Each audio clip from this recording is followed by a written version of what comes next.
Hello foodies, ఇదేంట్రా బాబు కూరలో పాలు వేస్తుందని చూస్తున్నారా?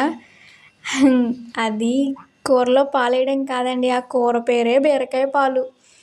చాలా అంటే చాలా టేస్టీగా ఉంటుంది, చాలా బాగుంటుంది. ఒకసారి మీరు కూడా ట్రై చేయండి. ఎలా వచ్చిందో కామెంట్ సెక్షన్లో కామెంట్ చేయండి.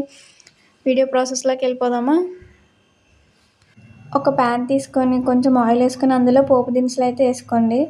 అందులోని కొంచెం కరివేపాకు, పచ్చిమిర్చి, ముందుగానే కట్ చేసి పెట్టుకున్న ఆనియన్స్, అందులో చిటికెడు పసుపు, అల్లం వెల్లుల్లి పేస్ట్ వేసుకొని బాగా పచ్చి వాసన పోయేంత వరకు ఫ్రై చేసుకోండి. ముందుగానే కట్ చేసి పెట్టుకున్న బీరకాయలను అయితే కొంచెం సాల్ట్ వేసుకొని ఒక 2 నిమిషాల పాటు మూత పెడితే బాగా మగ్గి వాటర్ అనేది పైకి తేలుతుంది. అందులోని టేస్ట్ తగ్గట్టు సాల్ట్, కొంచెం ధనియాల పొడి, కారం, పసుపు, మనం మెయిన్ ప్రాసెస్ పాలు కూడా వేసుకోండి. పాలు వేసుకొని కొంచెం సేపు మగ్గించుకుంటే ఆ పాలు స్మెల్ అంతా పోతుంది, ఆ గ్రేవీ అనేది పైకి తేలుతుంది. చాలా అంటే చాలా టేస్టీగా ఉంటుంది. ఒకసారి మీరు కూడా ట్రై చేయండి.